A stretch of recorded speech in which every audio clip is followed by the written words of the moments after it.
Greetings, everyone. This is Yoftahe Mulad Gabru from the Yoftahe Show.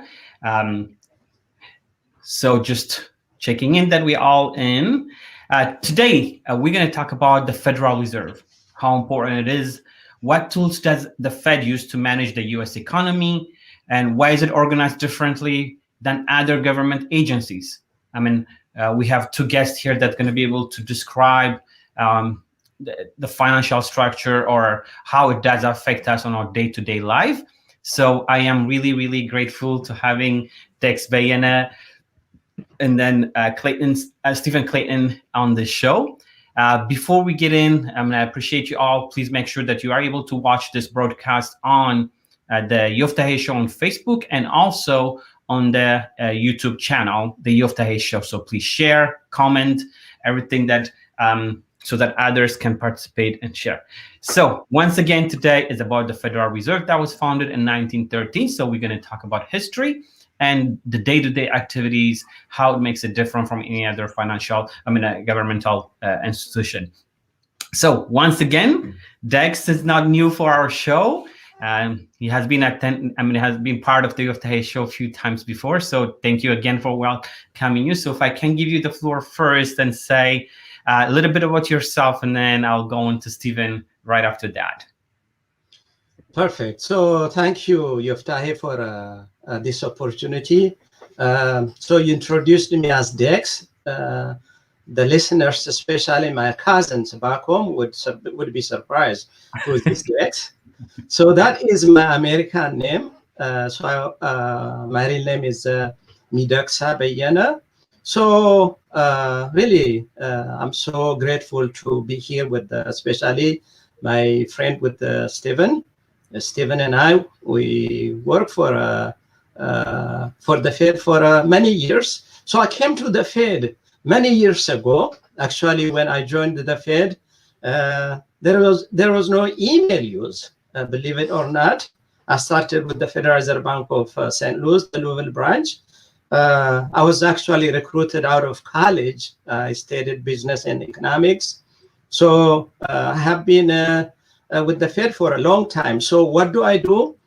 Most of my years I spent in financial management department and within the 11th district, the Dallas district. Then at one point, I also worked for Nations Bank, Bank of America. What some of the things I did, I also led Share Services Center. That is the central area for processing payments for all the 12 Federal Reserve Bank for payroll, for non-payroll expenses. 4 years ago, I was actually appointed to lead the district environmental sustainability program. We'll talk more about that. That's what I do currently. And I volunteer on 2 nonprofit organizations. And I do a lot of coaching, mentoring. So briefly, that's who I am. I am married with 4 children. I live in Irving, Texas. About 15 minutes from the Fed. Oh, good. Thank you very much, Dex. Stephen, once again, thank you very much for being on the Yoftahe Show. We do appreciate you. I know we had to go through some process to get the approval to do the show. So I really appreciate all that process and the hard work that both of you have to put in. So if you can tell us a little bit about yourself. Absolutely. I joined the Fed 10 years ago. So I just celebrated my decade anniversary. And I think like a lot of people who came to the Fed, I wasn't necessarily thinking about how long I would be here or the type of place that I was joining. I was looking for a good job at a well-liked, well-thought-of employer, and have been fortunate in my time to work in a number of different roles in outreach. So I started with the bank doing outreach to teachers and students across the 11th district, helping them understand economic concepts, monetary policy, the Federal Reserve. And 5 years ago, I took over the leadership of the community engagement department in Dallas. We have 4 branches. There's a community engagement office in each one. So I run the one in Dallas. We also have a branch in Houston, San Antonio, and El Paso. Before coming to the Fed, I spent some time as a financial advisor. I managed a small business in North Dallas with an investment firm. And I am also married. I have 3 children, though unlike Dex, I live 70 miles from the bank in a little town far, far north Texas called Sherman. So thrilled to be with you. Looking forward to the conversation today. Thank you. Thank you very much. So before we divulge in on our current, the way the Federal Reserve is structured right now, there was no central bank at the founding of the Republic. So when did the Federal Reserve come to be, or why was the need to create a Federal Reserve? So Stephen, if I can start with you with that question. Sure. So the U.S. has a complicated history with central banking. If we look back to the founding of the Fed, and if you're a fan of Broadway, you're probably familiar with Alexander Hamilton, who was an early proponent for banking and banking maturity in the United States, and an early proponent of the central bank. And we did actually found a central bank very early in our history in 1791 with the first Bank of the United States. But that bank had some real challenges, which we're fortunate not to have as the Federal Reserve. They, in addition to working with the federal government, took private deposits, which made them much larger and gave them significant advantages over the private bank counterparts. And so their charter expired and they weren't renewed. We made that about 5 years, and then they tried again with the second Bank of the United States in 1816. Its charter expired in 1836. And so from 1836 to the founding of the Fed in 1913, we had no central bank. And that period of time is dotted with financial panics and crises. There's multiple currencies circulating across the United States during that time. I think at the peak, the number of currencies circulating nationwide was close to 30,000, which if you've traveled internationally, it was impossible. It made commerce very, very difficult. It also made assessing the quality of currency very difficult. So throughout these strings of panics and challenges, and particularly in the post-Reconstruction era after 1865, these financial panics were largely caused by the banking system and the monetary system. Culminates in a major panic in 1907. And from that panic, there's this national realization that we need a mature central bank. So from there was government debate, and ultimately the Fed is founded in 1913. And its original foundation largely to make sure we had elastic currency, so a money supply that could grow and shrink with demand, that we supervised banks effectively, and that we could operate as the lender of last resort. If banks had collateral and needed credit, they could come to the Federal Reserve to get it. So that gets us a very, very quick sprint from the 1791 with the foundation of the first bank through 1913 with the creation of the Fed. Thank you. With that in place, we came in to what we have currently. So, I mean, it was established, like you said, in the progressive era. I mean, how is it set up to appease? I mean, because we're going to talk about the independence of the Fed a little bit. Some people trust it, some people did not trust it. So what was the foundation of it, just like you described, to pretty much appease everyone on the setup? So you want to talk about the structure of the Fed? Is that what you want to so actually, we can, as we go on right now, like I said, let me start with you, Dex. It's like, what is the Fed? Let me just start simply with that, and then we will go on the structure.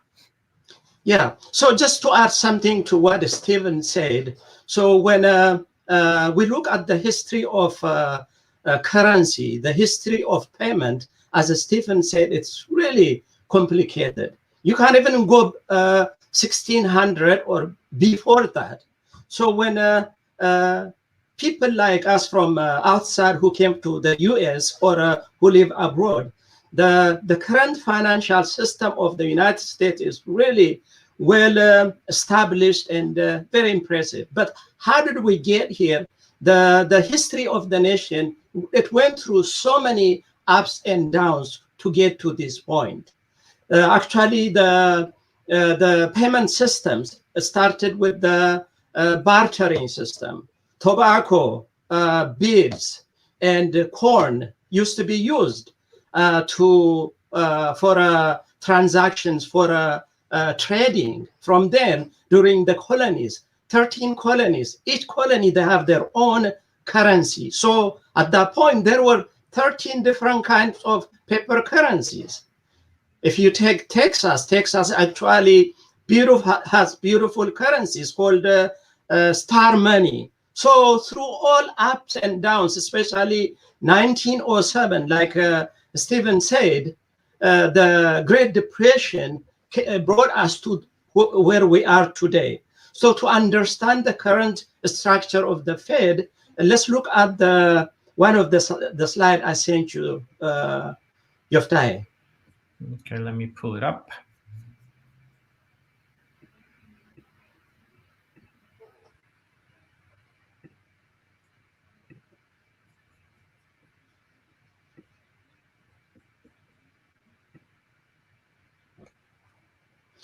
So this is the structure of the Fed. So Federal Reserve System established in 1913. So go up. So 1913, actually, the Federal Reserve of Dallas, the 11th district, even though the act passed in 1913, we opened our door. We have to get actually the building and hire employees. So we opened for business 1914. So the structure of the Fed, as you can see, there are 12 regional Federal Reserve banks. Stephen and I, we work for 11th district. That is Federal Reserve Bank of Dallas. So the 12 Federal Reserve banks and the Board of Governors in DC. There are 7 Board of Governors actually appointed appointed by the President of the United States and approved by Congress. They serve for 14 terms, and so that is the Board of Governors.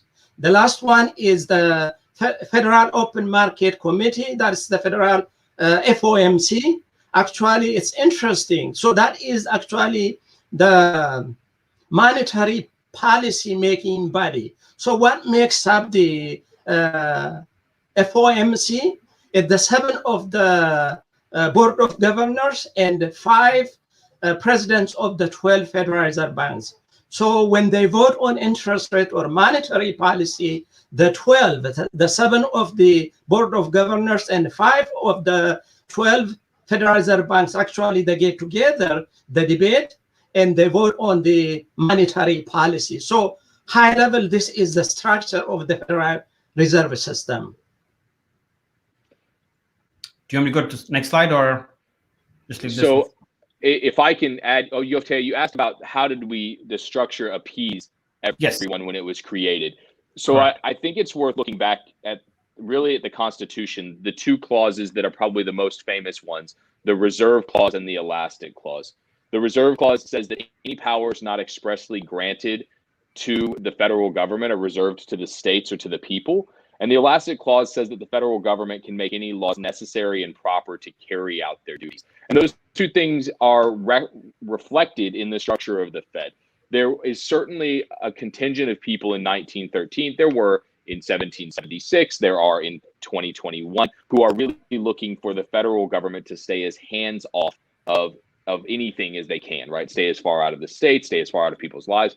And then there's a contingent of people who believe that the federal government is most capable of executing national programs. And the foundation of the Fed, those views were strongly enough held that our system was created really to appease those 2 factions.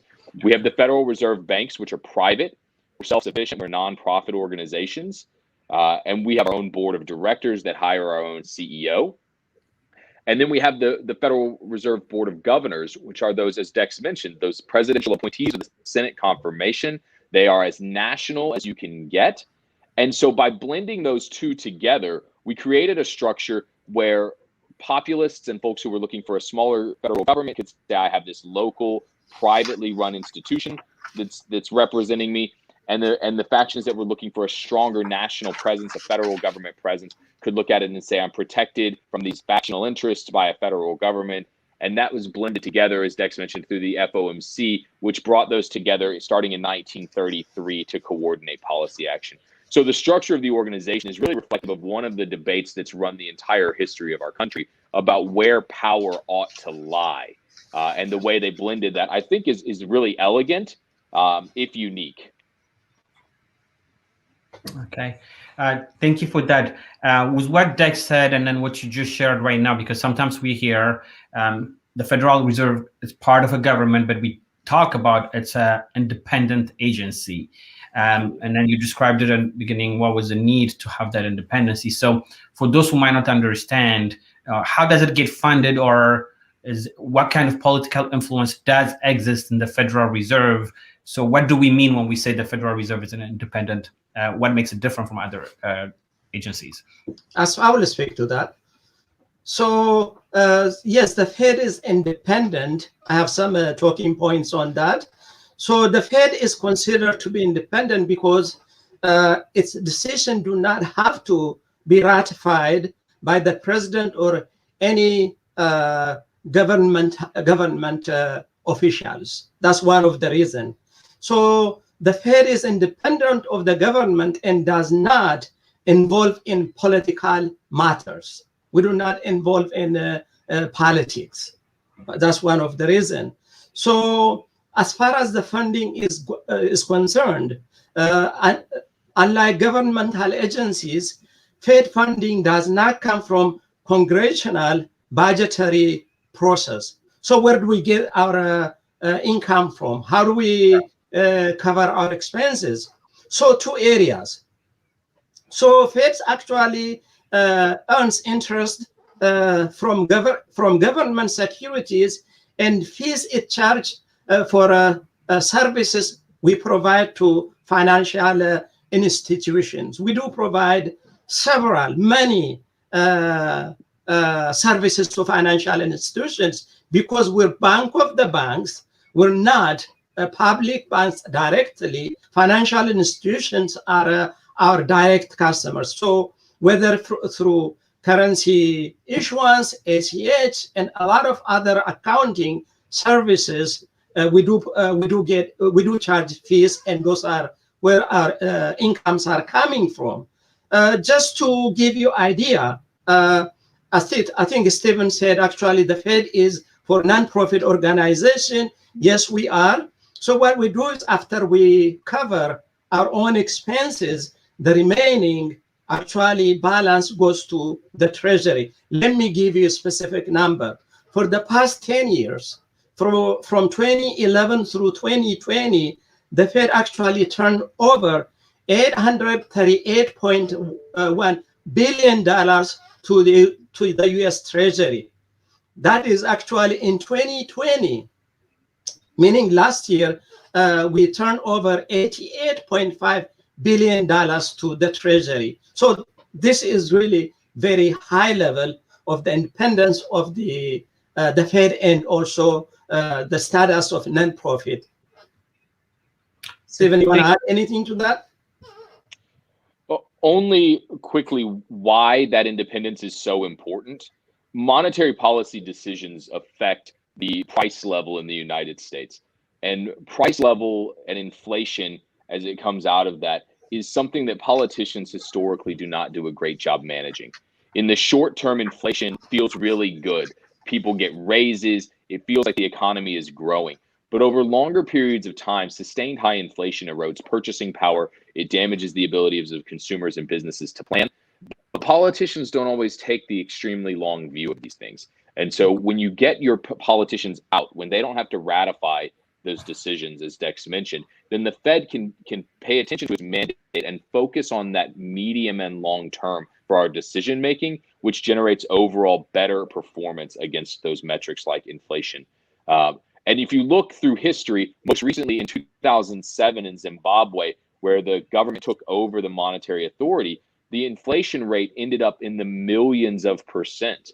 And they ended up with a currency that eventually collapsed because of it. And it's not the only example. If you look at Argentina, the Weimar Republic in between war Germany, the story is the same. The elected officials took over the monetary authority, and the response in every situation was to print more money. And so the Federal Reserve's independence gives us the ability to accomplish our goals that are stated by Congress. They tell us what we need to accomplish, but they told us with enough wisdom to then hold their hands up and say, but you need to do it without us trying to tell you what to do. Thank you. So with that, I mean, it's great to keep the federal separate from any kind of political influences, but are there any call it cons or any downside to that kind of independence from working within or with an administration, or sometimes who the Fed answer to. If they are not voted in, I cannot vote them out whenever they do something, or if we don't agree, or who's it accountable for? How do we keep them accountable? Yeah, absolutely. So we're accountable to Congress. As a chartered organization, we report to them on what we're doing. We can be called in front of them for testimony, and we are accountable to them for our decisions.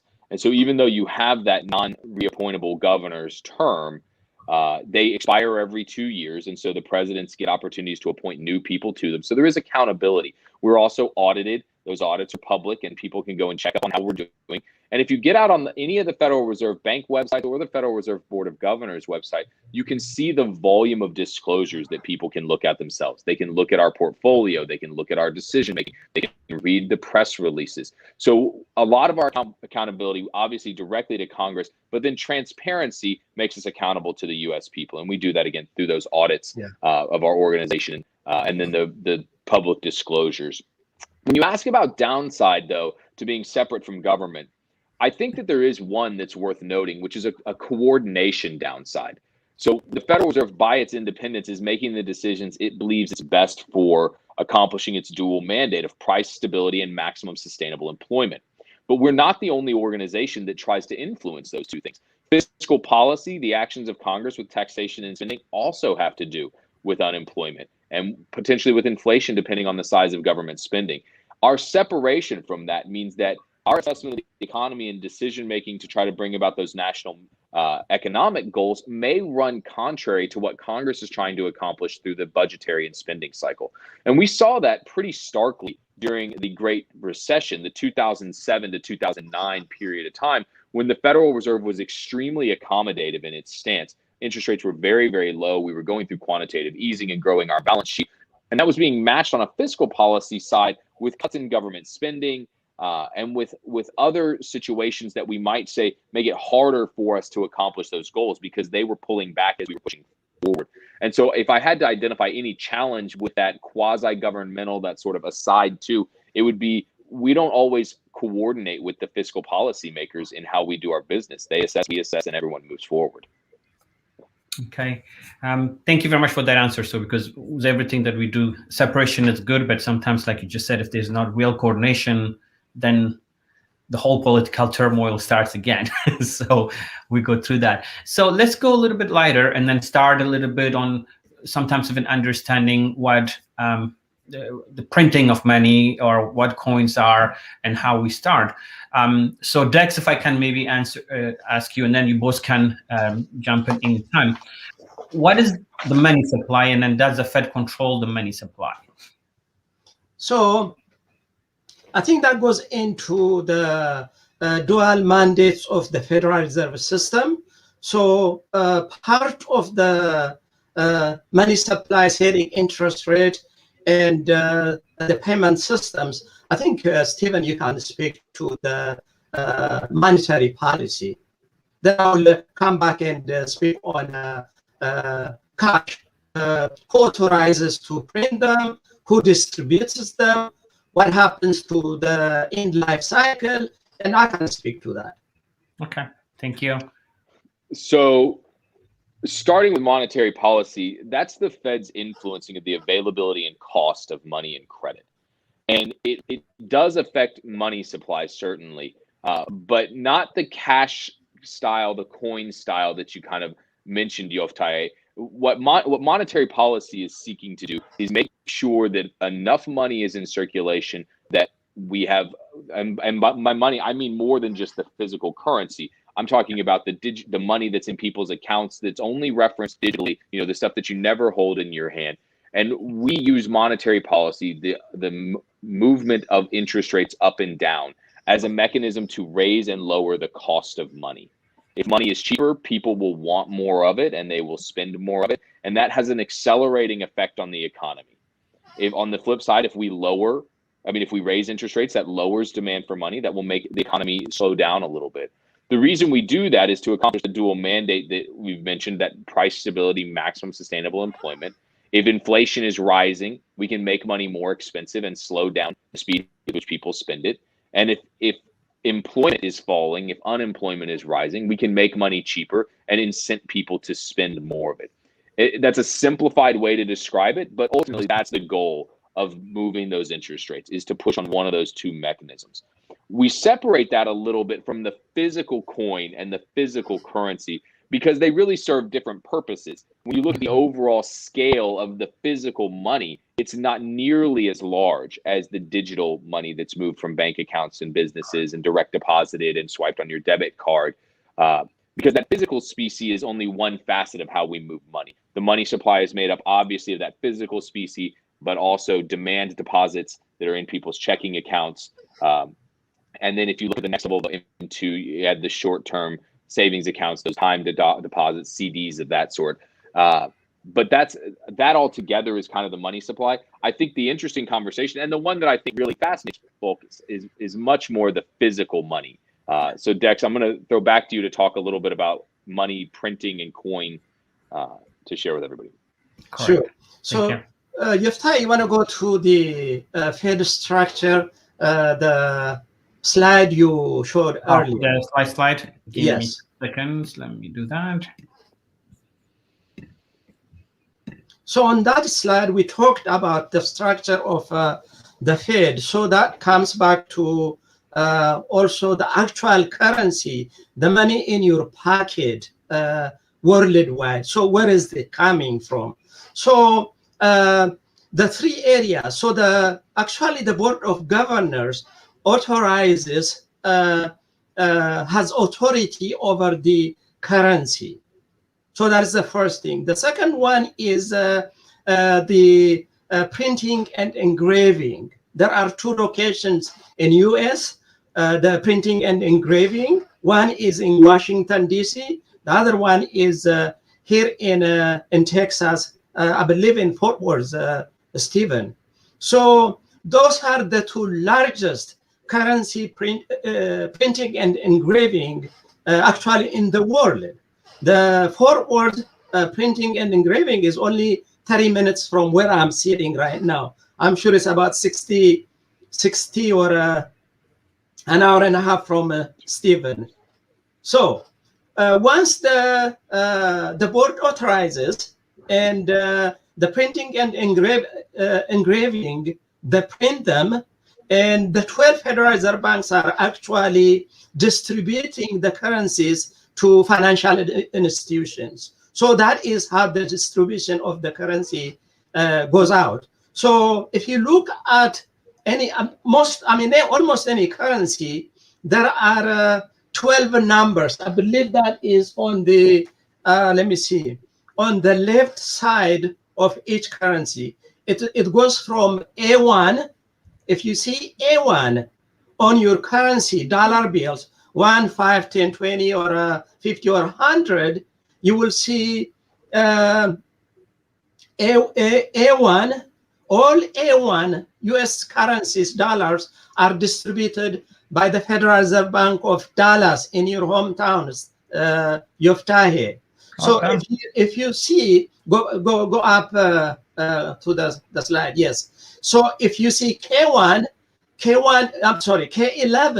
all the K11 currencies are distributed by the Federal Reserve Bank of Dallas, the 11th district. K1 is the 11th district. So the 12 regional Federal Reserve banks are responsible, in charge of distributing all the currencies to financial institutions in US. Then once the financial institutions, the banks get the money, they also work, of course, with the population, with the customers. So that is the move, that is the circulation of the currency. Then what happens? What else do we do? So currencies are all over the place, and they go all over the place, and it comes back from financial institutions back to the 12 Federal Reserve banks. So the 12 Federal Reserve banks, the regional banks, we make sure all the currencies comes to us that are actually safe to go back to the circulation. So what we do is it goes through a machine. We make sure the currency is fit to go back again. If it's not fit to go back, actually we shred them. We do a lot of shredding, by the way. So I have one here with me. Can you see that? Let me get out of the screen sharing so everybody can see it. Good. Yes. So this is actually the end life cycle of currency. So we do a lot of shredding, and actually it does say on here. So every month the federal bank destroys about 35 million notes, which is equal to about $785 million. So this is the end life cycle. So what do we do with this? We used to incinerate them. Then we start sending to landfill. That's not good for the environment. What we do is we work with actually for the 11th district, we work with the local composting company. We take all this shredded currency to the composting company. That is mixed with the soil, and that becomes really good composting, and we use it for landscaping and all that.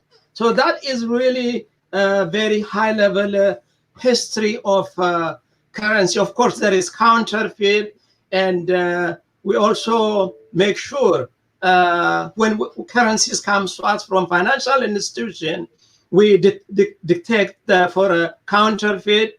It goes through a lot of process, and if we find the counterfeit, we turn over to the Secret Service, and they will take it from there.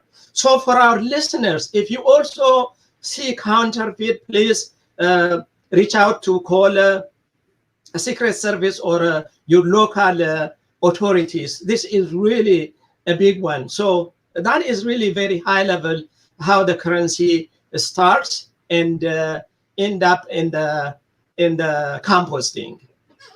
Okay, I think just one question with that. I mean, both of you can answer it. Speaking of the dollar, we see the president's picture, or I mean, a past president picture, so whatever on the dollar. So who decide who's represented on any dollar amount, coin amount? How does that come into play, Stephen? So the decision for who's on the currency is not a Federal Reserve decision, right? That one's made between Treasury, the Congress, and the president. You're hearing right now, obviously, that President Biden is talking about replacing Andrew Jackson on the 20 with Harriet Tubman. Those decisions are made outside of the purview of the Fed. And while I'm sure many of our employees have opinions about that kind of stuff, ultimately it's outside of our control. The currency becomes our issue after we've purchased it from the Bureau of Engraving and Printing or the Mint. When we buy it from the Bureau of Engraving and Printing, we purchase it at cost and issue it out. And when we buy it from the Mint, we buy it at face value. So all the decision up until the buying, we place the orders. We tell them how much that we're going to need and what denomination. But ultimately, the decisions for who's on it, how it's engraved, when it gets redesigned, all happens at the other side, the Treasury side, and the decisions of who's on the front in the more legislative and executive branch side. Okay, thank you for that. So pretty much, I think you both touched up on this. So we periodically hear that the Fed is going to raise interest rates or lower than or maintain benchmark interest rates. How are those decisions made, and what does it do to the economy in order to fulfill its mandate? Yeah, absolutely. I'll talk about that one a little bit. So the how the decisions are made, I think, is a really interesting one. Because if we go back and we think about that structure that we laid out, those regional reserve banks that have responsible for a territory across the country, and the Federal Reserve Board of Governors in D.C., the heads of those groups come together. So the 7 governors from the Board of Governors, the 12 presidents from the regional reserve banks. Every one of those 19 people sitting around that table discuss their view of economic conditions. They look at what's happening in their region, they look at what's happening nationally, and they compare that against the Fed's mandate of stable prices and maximum sustainable employment. So they're all looking at this information from their own region and from the nation. They're projecting where they think it's going to go. As far as, are we looking at a growing economy that might be raising and pushing on inflation? Are we looking at declines that might be decreasing employment? And each of them gets to then express their opinion about what we should do with rates. This happens every 6 weeks in a 2-day meeting hosted at the Board of Governors in Washington, D.C. And at the end of that 2-day meeting, the 12 voting members, all 7 governors and the 5 presidents that are voting that year, cast a vote on what we ought to do with policy. And then it gets announced via press release at 2 o'clock Eastern on the second day of the meeting. At that point, the Federal Reserve Bank of New York takes the guidance for the target interest rate, and they buy or sell bonds to and from primary dealers to literally change the interest rate by increasing or decreasing the volume of reserves that those primary dealers hold, and that perpetuates out across the economy. So it's an exercise in balancing the needs of each individual reserve bank and their opinions against the overall national view of the economy, with the mandate of stable prices and maximum sustainable employment as the overarching reason why we do anything. And then the announcement at that point, we're off to the races, and then the purchases are made or the sales are made to make it happen. Okay. Dex, anything you want to add on that? I think Stephen really covered it very well. So when we talk about the FOMC voting members, we talked about the 5 presidents of the regional Federal Reserve banks on a rotating manner. They join the 7 board of governors and they vote. One thing we did not mention is the chair of the FOMC is from the board of governors. Currently is Jerome Powell, and the vice chair is the president of the Federal Reserve Bank of New York. Actually, the president of the Federal Reserve Bank of New York does not rotate. Actually, stays on the FOMC, and he continuously votes with the rest of the 7 board of governors. So really, otherwise, Stephen has really covered it very well. Okay. Just to go a little bit deeper for the viewers, some of the questions just came in to try to understand. So what is direct correlation exactly with unemployment rate? How does it affect the economy, or the interest rate going up or down? If you can just relate with the current situation that we are in. So how does the Federal Reserve try to help manage whenever unemployment rates go up or down? Absolutely. So I think the first thing to do is to note that moving unemployment rates is a big issue, and one that monetary authorities cannot do alone. And the reason I think that's important is because you don't want to overstate the impact that the Federal Reserve actions to try to bring down the unemployment rate can have. So when you look at the tools we have of monetary policy, it's basically we can buy and sell bonds, right? We can change the interest rate at which we loan money to banks. That's the discount rate. We can theoretically change the reserve requirement. We can provide forward guidance. We can tell people what we're going to do. In each of those circumstances, though, we're trying to get people to hire folks through influencing them to spend more money by making it cheaper, or through influencing by telling them they're going to have a low interest rate environment for a long period of time. But it doesn't by itself create demand for products. Right? Demand for products is driven by a number of other factors. The consumer is a huge part of this. Consumer confidence, regardless of interest rates, regardless of economic conditions, can significantly influence the overall demand for products, which is ultimately what drives firms to hire people or not. And so by making money cheaper, by lowering interest rates, which is really our tool to combat unemployment, is we make money cheaper. Our goal there is to provide companies access to funds so that they can expand business operations, so they can get money, they can borrow money to keep people on board, and that allows them to hopefully hire folks and push back on that unemployment rate. But there's so many other variables. It's a very, very challenging situation for a monetary authority. I do think this is an appropriate time, though, to mention that there are other ways. I think in the midst of a pandemic, as we all are chatting from our living rooms and home offices, I think it's worth pointing out the Fed does have some emergency facilities that they can create and have created over the last 2 recessions that allow for more direct capital injections to challenged businesses. So we stand up loan programs that support lending directly to companies in times like this one. The Main Street lending facility that came out last year was an avenue to do that. If we look back towards the Great Recession, a number of those facilities were designed to make a more direct connection between the Federal Reserve and putting money into businesses that needed it to maintain operations. Those would be considered emergency authorities, but I think they speak to the fact that the Fed is really doing everything within its power to make sure that unemployment remains low and stable, so long as we're not causing inflation. And for the last 12 years, we've had an extremely accommodative monetary policy stance. And it takes time. That's the last thing I'll say. There's a significant lag between when we make monetary policy decisions and when you see it start to percolate out through the unemployment rate.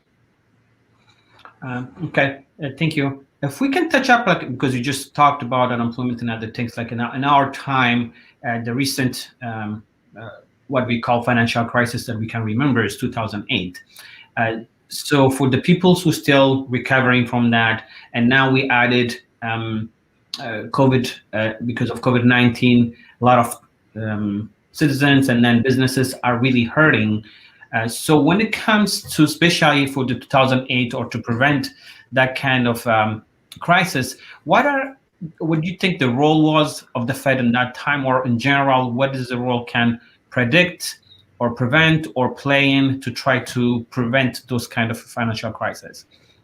So preventing a crisis is a really challenging situation. And that's because if you think about it most directly, it means that you have to try to guess if you're in a bubble or if you're seeing sustained economic growth. And then after you have your guess, you have to make a decision of what to do with it.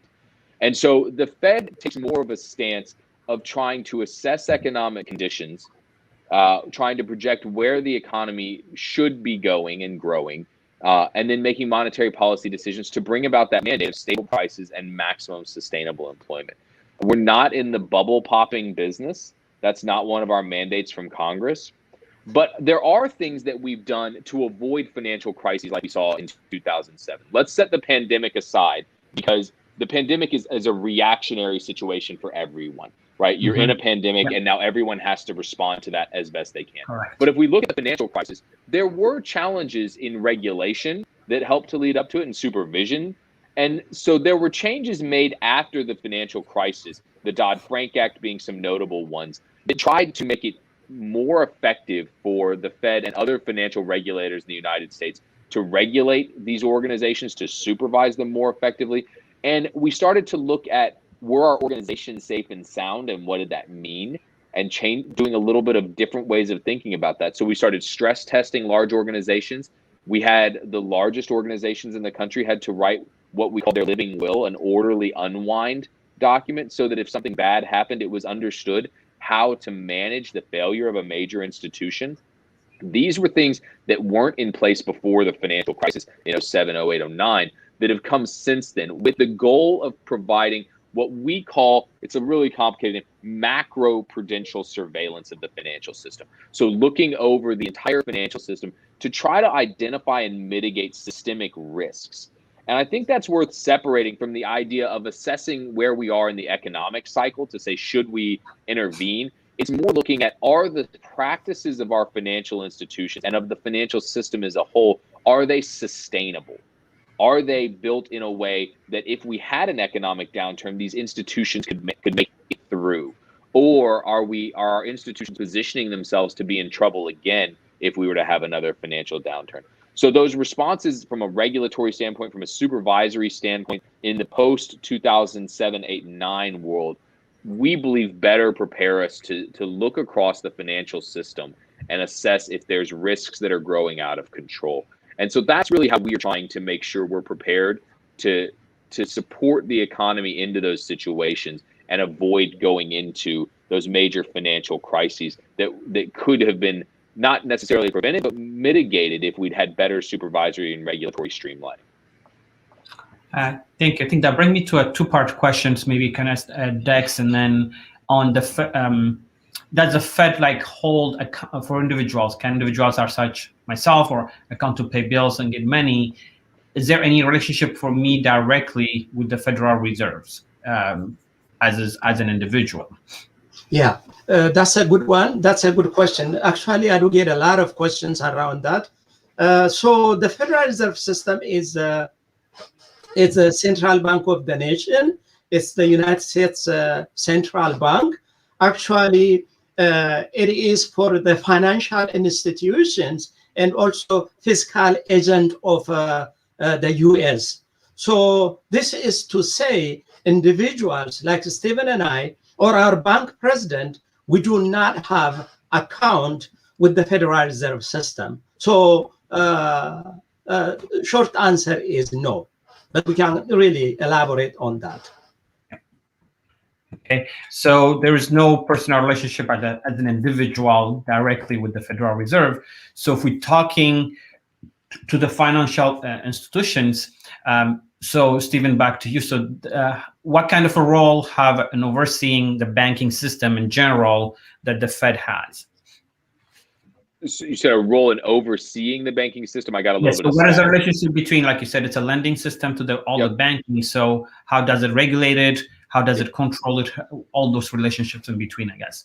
Absolutely. So the regulatory relationship is that we are one of many regulators in the United States. And so we're responsible for a subset of banking institutions. And then within the banking system, it's complicated. We have state banks in the United States. We have national banks in the United States. We have companies that hold both of those institutions. So within the Fed's slice of what we supervise and regulate, we're responsible with taking the laws that Congress writes with regard to the banking system and turning them into enforceable rules. That's the regulatory process. The Board of Governors sits down and writes those rules and says, this is how we're going to enforce this law. So if we think of the Dodd-Frank Act, which is probably the most known financial legislation of the last handful of years, it has statements in it like "end too big to fail." That's what the legislators told us to do. As regulators, we now have to go in and define all of those things. What does it mean to be too big to fail?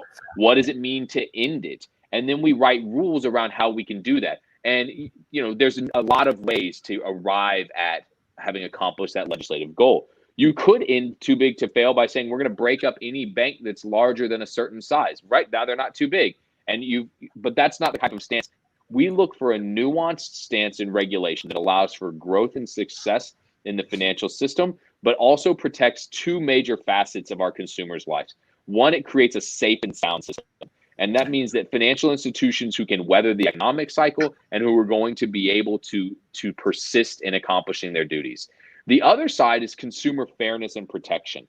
The Federal Reserve is a regulator that's involved in making sure that the lending practices of banks allow fair and equitable access to financial services. We know that being a successful participant in the economy requires someone to be able to have a relationship with a financial institution. And so the Fed is one of the regulators that goes in and makes sure that banks are not discriminatory in their lending practices, that they're making loans to qualified borrowers across the regions they support. So looking at things like redlining, looking at lending practices and protected classes. And so that's the regulatory side. Then the Fed at the Federal Reserve banks has supervisors who go in and inspect the books and the practices of these organizations to make sure that they're complying with the rules and that you as a consumer can have trust and confidence that your banks are safe and sound and treating you fairly. So that's the cycle from the laws that get written, our regulators in DC that turn those into the rules that can be enforced, and those supervisors that go out and inspect the books and the practices of our financial institutions to make sure they're complying with those regulations. Thank you. If I can add you, there was one of the questions that came in on that, for example, is if I suspect my bank is making, call it discriminatory lending, or not giving loan out for minorities or for some things like you talked about redlining, what is the federal role or what is an individual can do to report, and would the Fed investigate or get involved with that bank to try to find out if they have the proper lending or fair lending in their system? So I want to make sure I don't declare too direct of a connection. And I also want to say there's a lot of regulators who are involved in this. It's not just the Fed. So the first thing I would do is reach out to my state banking regulator, and all of the state banking websites I'm familiar with will provide contact information for if you think your bank is doing something they shouldn't be doing. You should absolutely report it and make that known. And that will kick off the process of evaluating and investigating at a state level. And then if it needs to be directed to the federal level, that state banking agency can help direct them to how to contact. Because even if it's it's a national bank, we're not the only people involved. And so I would start with the state level, reach out to your state banking agency. If you think there's something untoward going on, let them know what's going on as you assess it, and it will get into the bank where I shouldn't use the word bank when we're talking about so many banks. It will get into the system, and people will be able to start to look at a more macro level of if there's bad practices going on at any certain organization.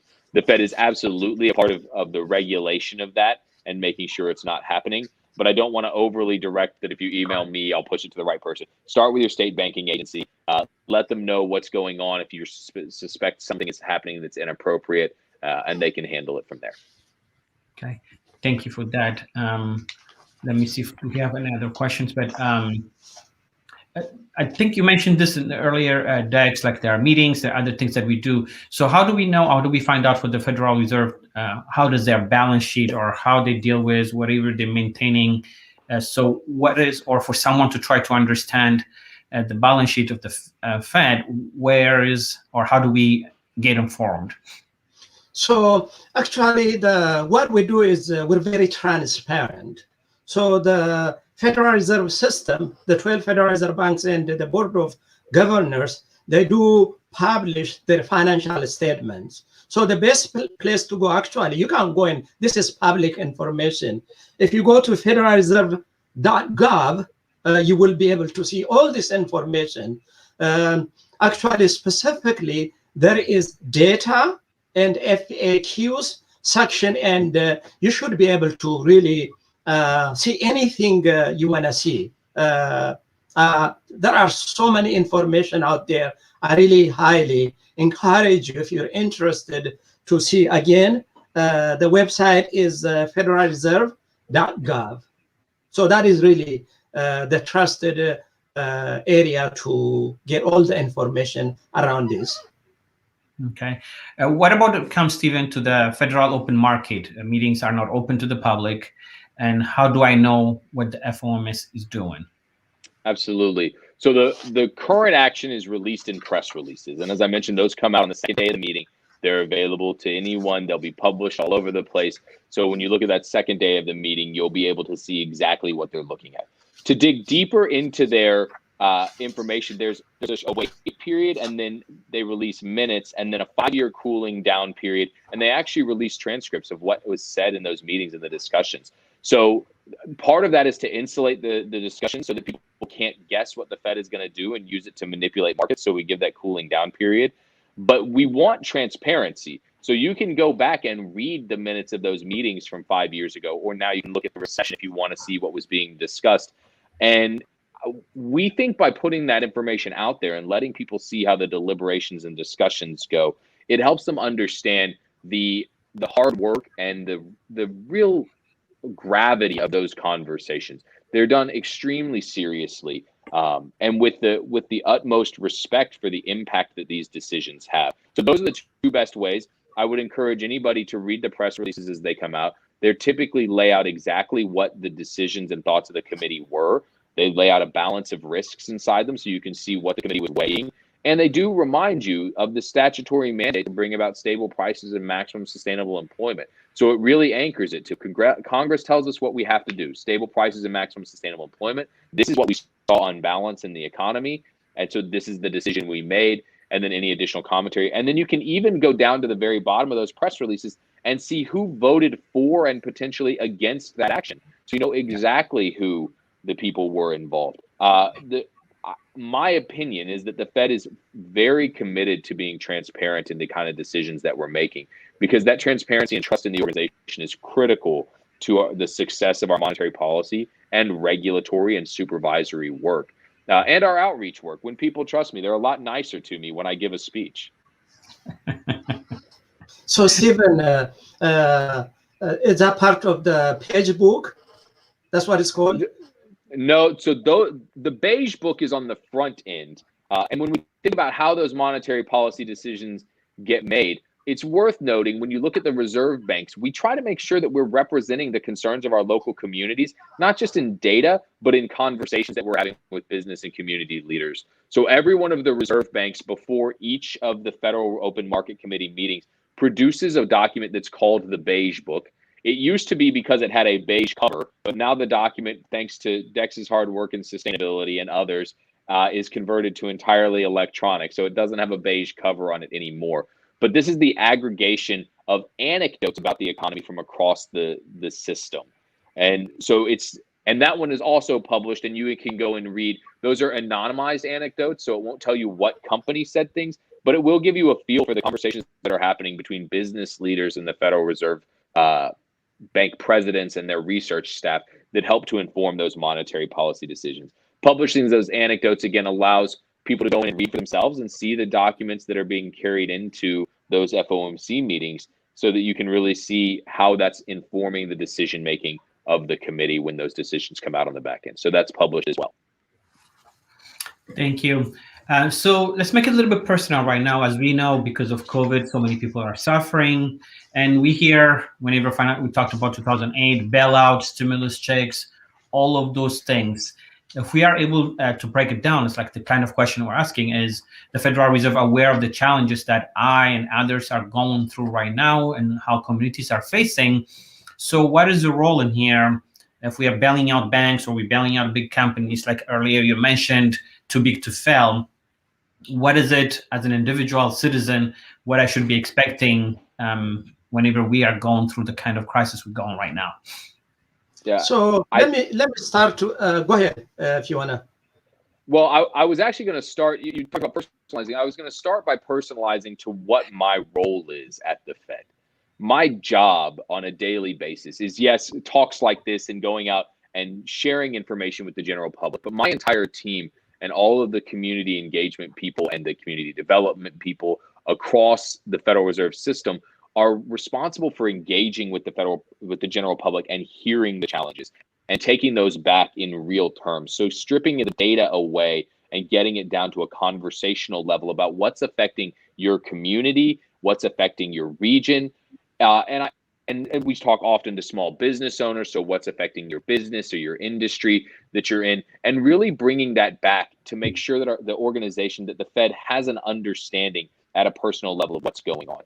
And we think that's critical because we wouldn't want to fall into the trap of presuming what the challenges were that we're facing our communities. And we know, particularly with the pandemic as it's going right now, it's not affecting everyone equally. Yeah. If you have a college degree and work in a professional position, there's a pretty good chance that you're working at your home right now in an environment that's safe and your paychecks are still clear.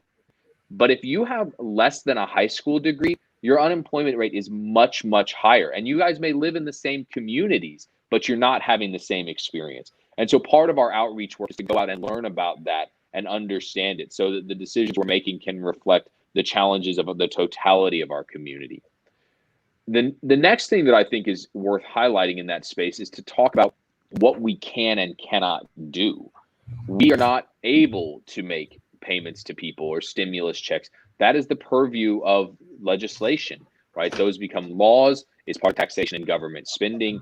So our responsibility is to make sure that we create an environment where the financial institutions that we support and can loan money to have access to capital. And then when there's authorized programs that give us other avenues to support business through our lending, that we do that well. And I think we have stood up the kind of programs over the last 12 months that indicate the Reserve Bank's commitment to supporting that. Like I mentioned, the Main Street Lending Facility, or the backstop for the PPP program, and helping financial institutions do that. And while we didn't authorize those programs that came from Congress, we do help make sure that they are successful. As a part of that, we have listening sessions with our communities to make sure that the right information gets included in things like the loan values, as far as what your thresholds are for qualifying for programs. All of that's designed to be responsive to the needs of our communities. We're only one piece of the puzzle, as we talked earlier about the challenges of being separate but adjacent to, or separate within government.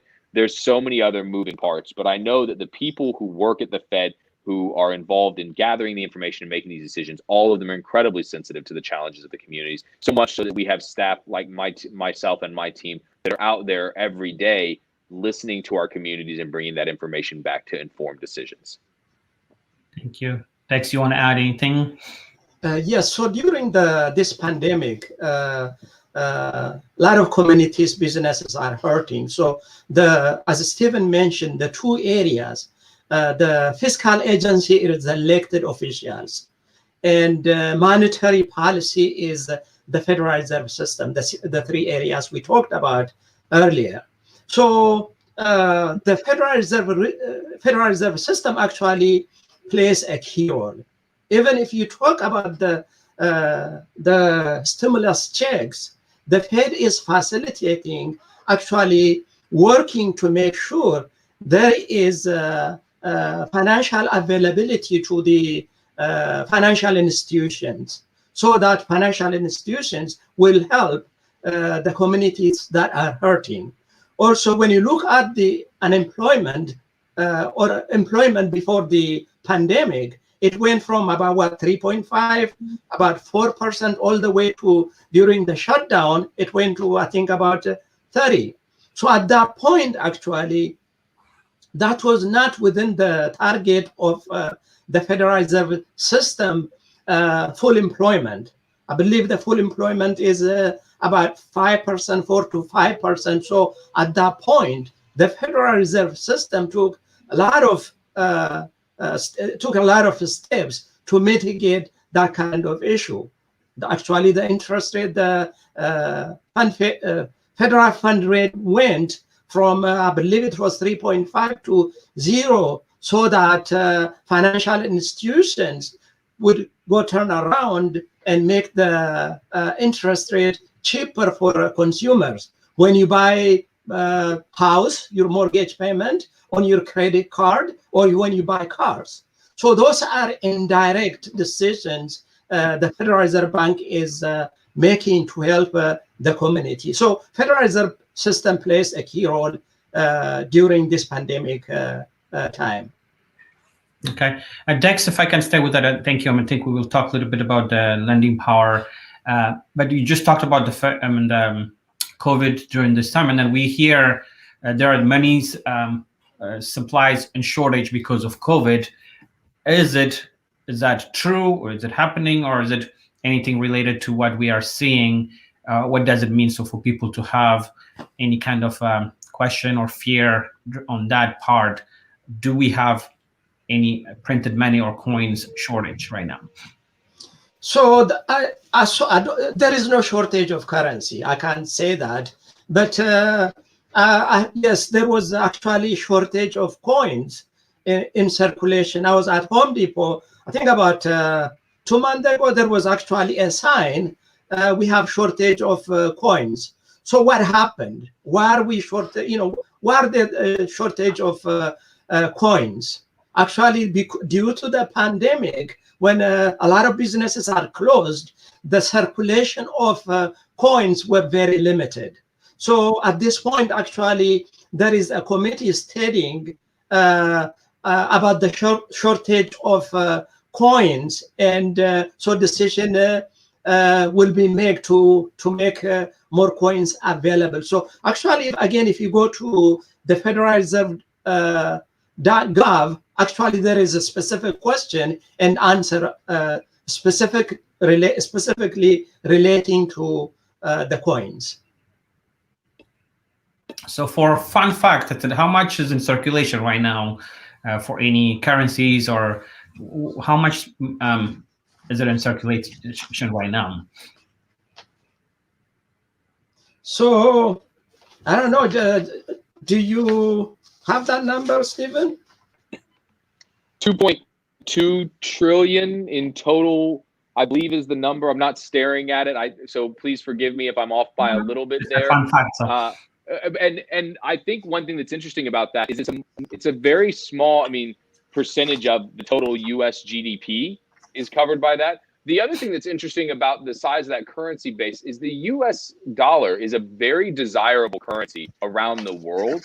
Correct. And so much of that money that's printed is not circulating in the United States. The last number I saw said it could be as much as 60% is circulating outside of the United States and then comes back. It's a stable currency that people want to hold. It gets used in a lot of countries. In some cases, in preference to their own currency, they would rather have U.S. dollars. And at one point, I can't swear to you this is still true. I haven't seen a new document, but at one point, the second largest users of US dollars were Russians. So there you go. See, I did get to an actual fun fact there at the end. So that's, there you go. So Yoftahe, actually have the number here. Sure. So as of How'd I do, Dex? January 6, 2021, there was 2.04 trillion worth of Federal Reserve notes in circulation. 2.04 trillion worth of Federal Reserve notes. These are Federal Reserve notes. So 2.04 trillion of them. Yeah. Okay. I apologize. I missed by a little under 10% for the total. You're good. You're good. I'll wear that shame. I'll wear that shame all day. There you go. Actually, you sent me this note, Stephen, so I should have really answered that question. With that, I think, Stephen, you just mentioned about, because that was the next question I was going to ask, the relationship between the U.S. and the rest of the world. So we do have the reserve, the Federal Reserve, that controls or try to have that balance in the world. What is the relationship that the Federal Reserve has, or the financial institution have, let's say with Canada or in England with the euro? How does that balance out? What is the relationship, or what the influence between the world, I guess? Absolutely. I think there's a couple things that are worth discussing in our relationship. The first is we live in an increasingly globalized economy. There are no entirely local major economic events, right? The Great Recession was not a US-based phenomenon. It was a worldwide-based phenomenon. Challenges in the Eurozone become worldwide phenomenon. And so the first and perhaps most important relationship is that the Federal Reserve works closely with other reserve banks to understand what's going on and to respond in the US economy to make sure that we're not to make sure that global influences are not knocking us off of our national economic goals. Again, of stable prices and maximum sustainable employment. We also sit in a little bit of a special position because the US dollar is the world's reserve currency. Right? It's demanded all over the world, which places significant demand for the US dollar. It also means that the bonds that are issued out by the US, and this isn't just Fed stuff, this is just, this stuff influences what the Fed can do and does do, but those all have an international effect. More directly, the Fed is the regulator of foreign branches of banks that are working in the US. So if a bank from another country has a branch here in the US, the Federal Reserve regulates that bank and supervises that bank. And then we maintain relationships with other central banks to support them through swap lines. They get them access to US dollars if they need them. Some of them hold accounts with us. The Federal Reserve Bank of New York will hold gold for the ones that hold that as an asset in the vault there in New York City. And so a lot of different tendrils connected. But I think if I had to pick the most important one, in my opinion, it would be this global view of the economy and the understanding of the interconnectedness between what we do here in the United States and the impact it has on the world, and vice versa, what's happening in the world and what happens here in the United States. Because while we ultimately have a statutory mandate for the United States economy and that maximum sustainable employment, we don't live in a vacuum. And so what's happening in the world is obviously important to our ability to accomplish our goals. And so we're extremely sensitive to it and aware of it. Thank you. I think with that, staying globally, maybe Dex and then both can answer it. So what is the relationship, maybe if there's a formula, how much is the dollar worth against the euro? That rate fluctuate. We have to look it up online or whatever to see where the rate is.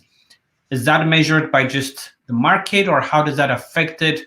How do we keep control of it? So because especially in some countries, you talked about earlier in Africa or anything else, one day the dollar is worth 10 local currency, and the next day we see it jumping into 50. What is the relationship and what is the correlation during that kind of changes? Any of you, I don't know.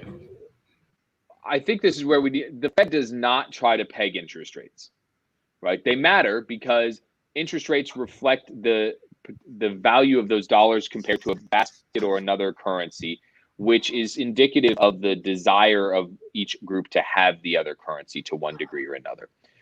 That's driven by market forces. as a central bank, you have to make a choice between pegging the value of your currency and being able to respond to local economic conditions.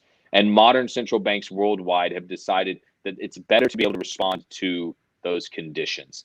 So we move interest rates in the United States without respect for the changing impact that could have on the exchange rates. That's not what we're tasked with. It's another one of those things that's important for us to be aware of and understand how it impacts economic conditions. But ultimately, we as a nation have prioritized our ability of our central bank to respond to local economic conditions, to what's happening in the US, over the ability to peg our currency to other currencies. There are some currencies out there that peg to us, but that's not something that we're pegging to them, or that we're trying to maintain that value for them in one way or another. So our exchange rate floats completely in the US. The central bank is not trying to control it. It does impact things, right? Obviously, if your exchange rate, if your dollar gets stronger, right, it makes it easier to purchase goods from abroad. That's likely to increase imports, decrease exports, because if it's more expensive to buy things made in the US, it makes it harder to ship them out. So that can have impacts on economic performance in the United States. So it matters, right? But it's an input, not an output. We're not trying to control it, but we need to understand it, because if the exchange rate changes with a major trading partner, that's going to affect our ability to buy and sell their goods and vice versa. And that can affect employment, that can affect inflation rates. So it matters, but we're not trying to control it. Okay. Dex, I think it's like, what is it, in 1934? I mean, so the gold, I mean, the dollar was like the currency backed by gold, but I think 1934, since it's not being backed by gold or anything. So what is it backed for? Maybe you can tell us a little bit of history with that if you can. And then, so when we say I have a dollar, what is it backed by, or how do you create that value? So very high level, Stephen, you can add to this. So the currency of the United States is actually backed by the Federal Reserve, I mean, by the United States, by Treasury. So that used to be true, backed by gold, but now it is backed by the Treasury, by the United States. That's the short answer. But for details, I think there are a lot of information on federalreserve.gov. Stephen, you want to add anything to that? Yeah, you kind of asked what's it worth, and I think that this is really a quick breakdown of the value of money at all, right? Which is, it's worth what someone will give you for it, right? So a dollar is worth a Coke at your local grocery store, or it's worth 5 chicken nuggets at your local Wendy's, right? And I say it that way. It's somewhat dismissive, but all money is an economic lubricant that makes it easier for us to get the things we want. And for a money to be valuable, it has to function as a medium of exchange, meaning people will take it for the things they have. They'll sell you stuff for it. They'll take it in exchange for their labor. It has to function as a store of value. Your dollars, we have a target inflation rate of just below 2%. So we're telling you that's going to be the rate at which you can count on prices going up. So your dollar's value holds pretty well over time. And it has to function as a unit of account, meaning things have to be priced in it. And as long as it does those 3 things, then a money is functioning well. And those are what we would want it to do. So a dollar is worth what someone will give up for it, right? Whether it's part of your time to work, if it's something you've made, if it's a product that you want to purchase. And when we say what is it's backed by, I've talked about this for many, many years. What is a gold coin worth? And no one ever says it's worth anything other than what they can get in dollars for it, right? It's worth however much it is an ounce, because at the end of the day, you can't eat gold, right? You can't turn it into the clothes you're going to wear. I mean, outside of perhaps Midas, right? So you can't. So even if we talk about gold as some sort of rare and precious backer of money, it really only has value because you can convert it into the things that you want to consume. And so the US dollar has value because people want it. They want to give up their time for it in their labor. They want to give up the goods they have to have it so that they can purchase other things that they want. And as far as that goes, that's the most valuable thing any money could be. Because if you define your gold coins in US dollars, then what you're really saying is, if I want to actually buy something, I'm going to need US dollars, which is mostly true in the United States. So, yeah. So let me add something to that, Yoftahe. So I know we're running out of time. So currency, when you talk about currency, so again, one of the Federal Reserve mandate is price stability, making sure inflation is within the target. So when you talk about money, dollar, it's a purchasing value. It is a purchasing value. So earlier, Stephen mentioned about currency in Zimbabwe. Actually, the Federal Reserve System, about 5-8 years ago, we wrote paper on that. A friend of mine, Janet, wrote paper on that. So in Zimbabwe, I believe $1 billion, you have $1 billion note. Maybe that would buy you lunch. So it's a purchasing value. Actually, you can look up 10 million Zimbabwean money will not buy you. Maybe you will buy maybe a Coke, a glass of water. I mean, a bottle of water. It's again, it goes back to price stability and the purchasing value. In this regard, the Federal Reserve System is very reliable and secure note. The Federal Reserve note, very reliable and secure, safe note. Because of that, again, a lot of countries actually keeping because of the value. It's not even in circulation, they keep it.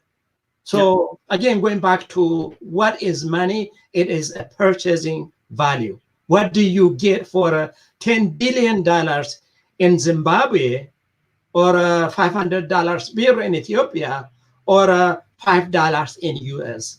It is a purchasing value. Correct.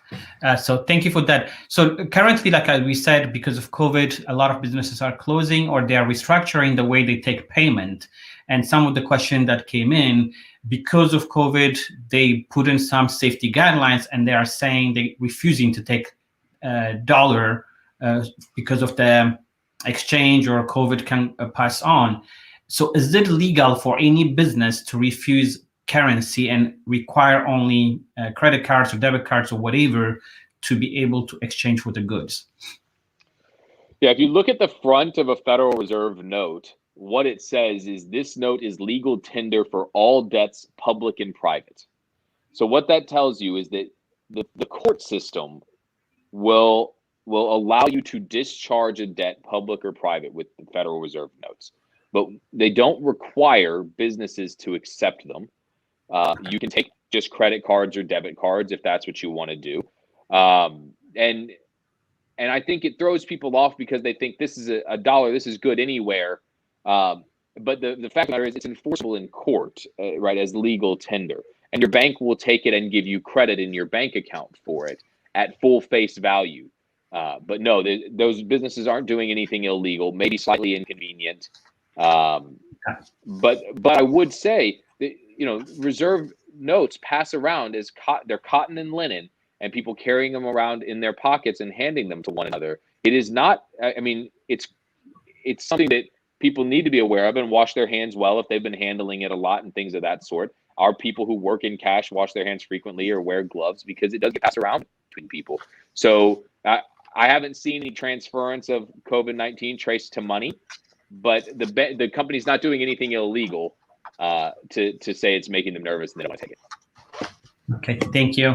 Let me ask a few questions quickly, and then we can answer them in short. One thing that says the long-term, the debt versus the GDP that the US has. So whenever we say the US has so much debt, what do we mean? And can we get rid of it by printing money, as much sometimes people talk about? So what does that mean, just in general? So I smile at that because those two questions are a little bit of, so what do people mean? They typically are looking at the amount of publicly held debt issued by the federal government, the trillions of dollars in bonds that have been printed and purchased versus the overall size of the GDP. And is it something we should be concerned about? I think it's absolutely something we need to be aware of. The Fed doesn't control it by any stretch of the imagination. Government taxation and spending, that's fiscal policy, but we're aware of it, because if it gets too large, then an outsized portion of your federal budget has to go to debt service, right? And it's challenging to pay off, and it makes it harder for the government to do things that we otherwise would want them to do without raising taxes. So that's certainly a concern. You asked, can it be discharged by printing money? And I chuckle, because yeah, in theory, you could print it away. You could create enough inflation to make it go away. It would be very, very costly in terms of inflation. It would be very, very hard on the economy.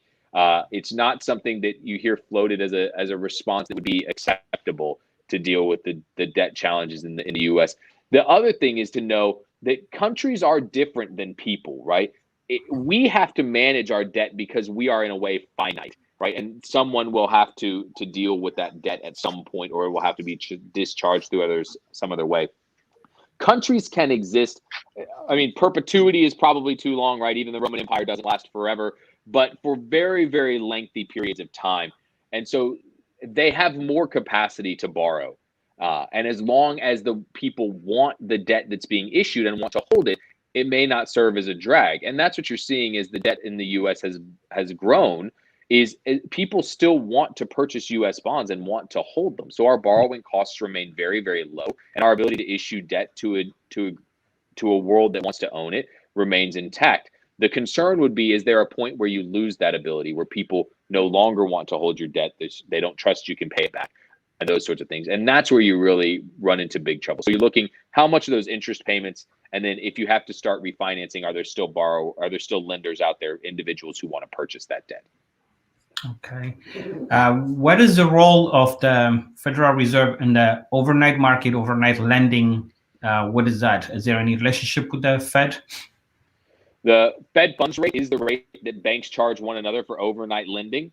The federal funds rate is the rate that's set through monetary policy by the Federal Open Market Committee. So the rate that banks charge one another for overnight lending is the federal funds rate, which is that target rate set through monetary policy. Okay. So before we close, I think we're running over time. Yeah. So before you close, we want to speak to job opportunities, and I think you have some remaining questions. But for a lot of questions, as I said earlier, if you go to dallasfed.org, all this information is available. Also, there is a slide Stephen and I want to make sure we address, because this discussion, our discussion, does not represent the view of the Federal Reserve Bank of Dallas or the view of the Federal Reserve System. I want to make sure we go back and read that slide. Correct. And let me do that quickly.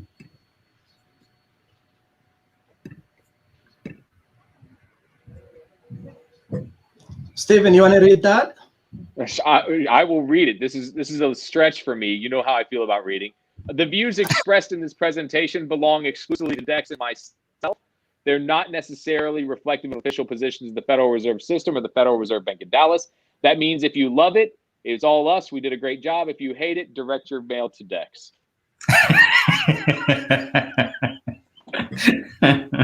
I'll take it. Thank you, Stephen. That's good. So let me ask just two more questions, and then we'll just close it. Will the Federal Reserve ever be backed by cryptocurrency or Bitcoin, or is it because that Bitcoin is decentralized? So I want to quickly generalize this question up to say, what is the future of cryptocurrency as far as the Fed is concerned? And there's a couple things to note. First of all, Bitcoin is a decentralized currency run off its own algorithm, supported by a blockchain. There are a number of other competing cryptocurrencies out there. And as far as the Federal Reserve being pegged to one, I've never heard anyone mention something like that. But that's not to dismiss out of hand the value that cryptocurrency could play in the future of electronic payments. The Fed is always paying attention to what are the direction that electronic payments are going, and how are we effective in supporting electronic payments. And so right now, the relationship with cryptocurrencies is a regulatory one as it flows into the commercial banks that we pay attention to, not regulating the currencies. That's different. But if the commercial banks we regulate are holding those currencies, And then obviously paying attention to the impact that cryptocurrencies can have on payments overall, so that the Fed maintains a modern and effective payment system. That's one of the tasks we have from Congress, is to make sure that money moves effectively.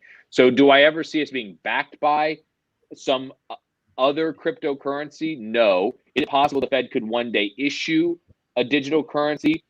Maybe. I mean, I wouldn't prognosticate, but I also wouldn't box the Fed in by saying if that's the direction an effective payment system needed to go, I would think the Fed would be responsive to that and would be able to think about how that would be implemented successfully. There's no plans on the short-term horizon that I've heard, but I do have faith in the institution in maintaining a modern and effective payment system.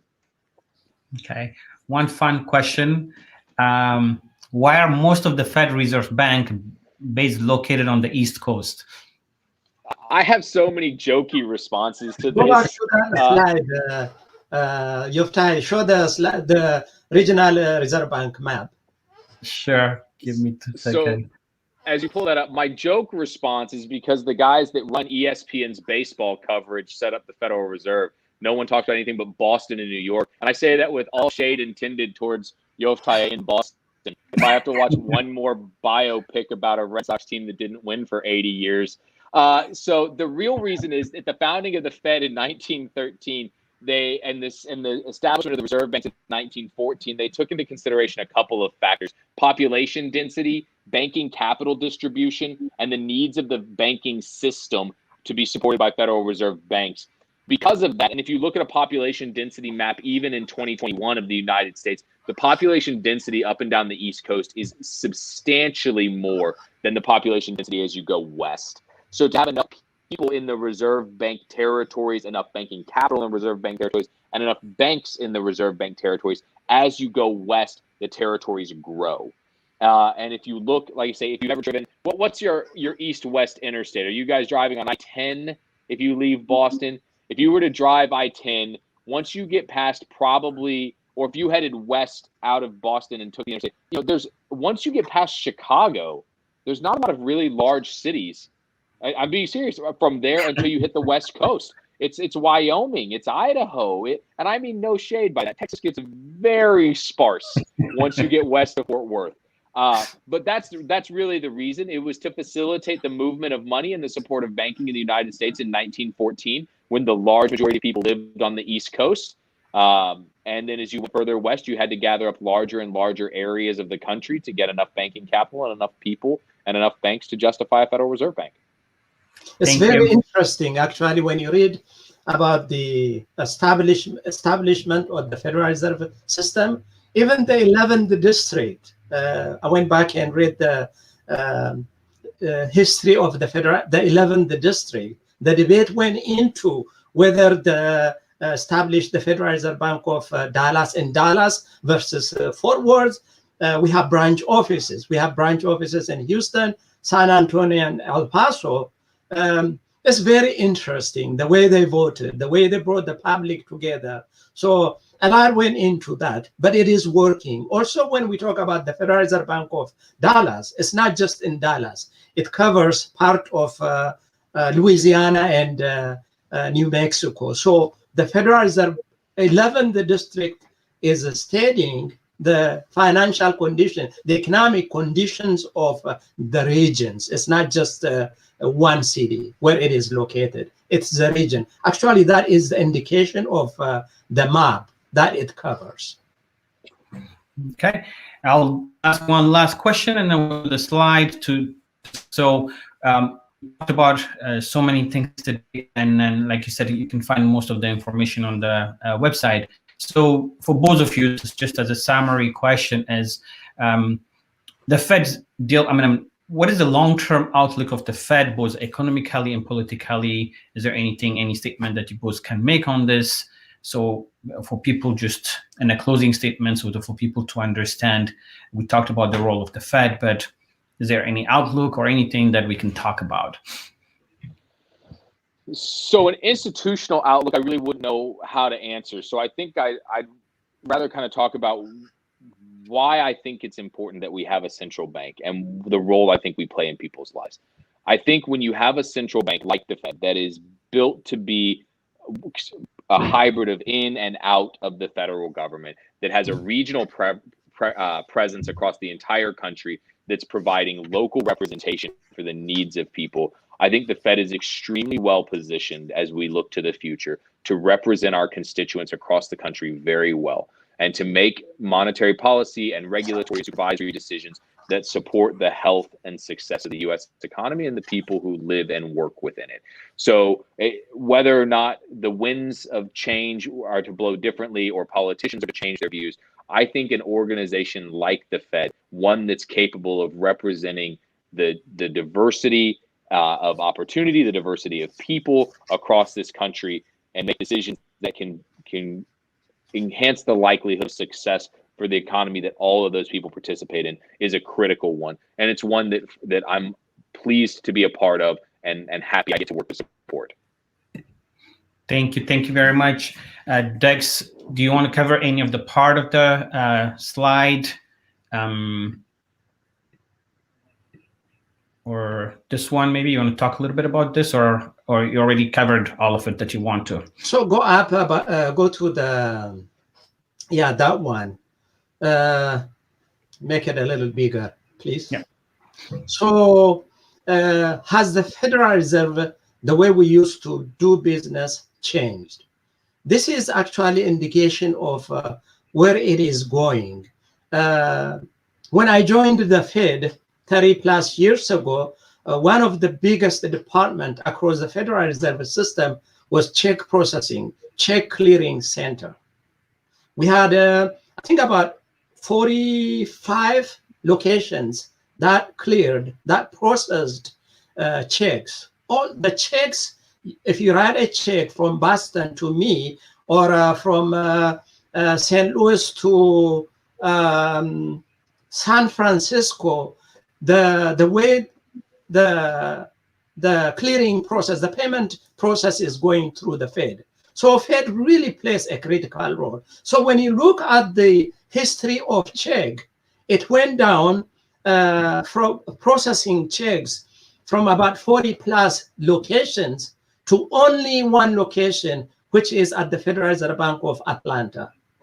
It went down by, I think, so the number of actually paper checks processed declined from peak of nearly 50 billion per year in 1995 to the 2015 estimated to 17 billion, from 50 billion to 17 billion. So what happened? As a result of that, the Federal Reserve banks, especially the branch offices, are closed.